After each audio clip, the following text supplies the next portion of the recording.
అందుకే గుణము అన్న మాట వచ్చినప్పుడు మొట్టమొదట చెప్పబడే కథ ఏది అంటే రామకథయే చెప్తారు. రామకథకి ఒక లక్షణం ఉంది. మిగిలినటువంటి కథలు అలా ఉండవు.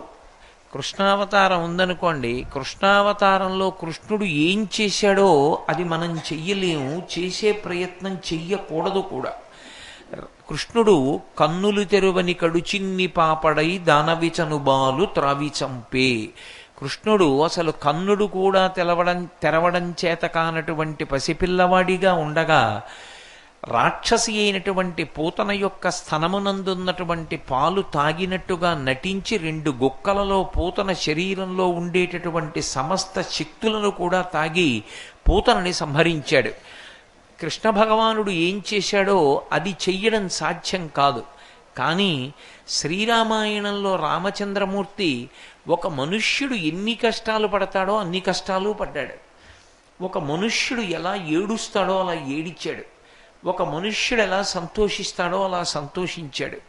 అందుకే రామకథ మనుష్యునికి చాలా దగ్గరగా ఉంటుంది. మిగిలిన కథలు ఏవీ కూడా మీకు ఏది తీసుకోండి మనుష్య జీవితానికి దగ్గరకి రావు. రామకథ ఉన్నట్లుగా ఏ కథ దగ్గరికి రాదు. మీకు నేను ఒక ఉదాహరణ చెప్పాలి అంటే, రాముడు అరణ్యవాసానికి వెళ్ళాడు. అరణ్యవాసానికి వెళ్ళినటువంటి రోజు రాత్రి గుహుడు అరిటాకులు వేసి పడుకోమన్నాడు. మా దగ్గర మంచి కందమూలాలు ఉన్నాయి, తేనె ఉంది, రామా ఇవాళ రాత్రి మీరు ఏం తిని పడుకుంటారని అడిగాడు.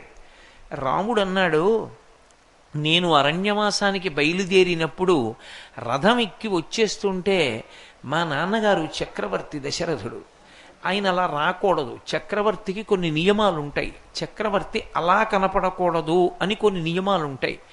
ఆ నియమం కూడా మరిచిపోయి మా నాన్నగారు తన పైన ఉన్నటువంటి ఉత్తరీయం జారి పడిపోగా రామా రామా రథమాపు రథమాపు రామా నిన్ను చూడకుండా ఉండలేనని గుండెలు బాదుకుంటూ నా రథం వెనక పరిగెత్తబోయాడు.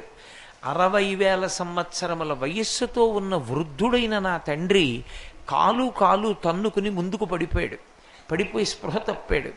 నా తల్లి కౌసల్య దూడ కనపడనప్పుడు ఆవు ఎలా ఏడుస్తూ అరుస్తుందో అలా అరుస్తూ గుండెలు రెండింటినీ తన చేతులతో గట్టిగా బాదుకుంటూ లేకలేక పుట్టినటువంటి కొడుకువి సుగుణాభిరాముడవు, రామా నువ్వు విడిపోతున్నావా అడవికి, నిన్ను ఎవరిని చూసుకుని నేను ఉండనురా అయోధ్యలోనని ఏడుస్తూ పరిగెత్తుకు రావడంలో ఆమె కింద పడిపోయింది. నేను చూశాను వాళ్ళిద్దరూ పడిపోవడం. ఇవాళ రాత్రి నా తండ్రి ఆహారం తినడు, నా గురించి బెంగ పెట్టుకుని ఉంటాడు, నా తండ్రి ఎన్ని మార్లు స్పృహ తప్పుతాడో, ఆయన నిద్రపోడు, రామా రామా అని కలవరిస్తూ ఉంటాడు. మా అమ్మ అన్నం తినుండదు, ఏడుస్తూ ఉంటుంది. మా అమ్మని నాన్నని నేను ఎప్పుడు అలా చూడలేదు. అంత దుఃఖంలో ఉన్నటువంటి తల్లిదండ్రుల్ని చూశాను. నాకు ఇవాళ ఏమీ తినాలని లేదు, నేను తినను.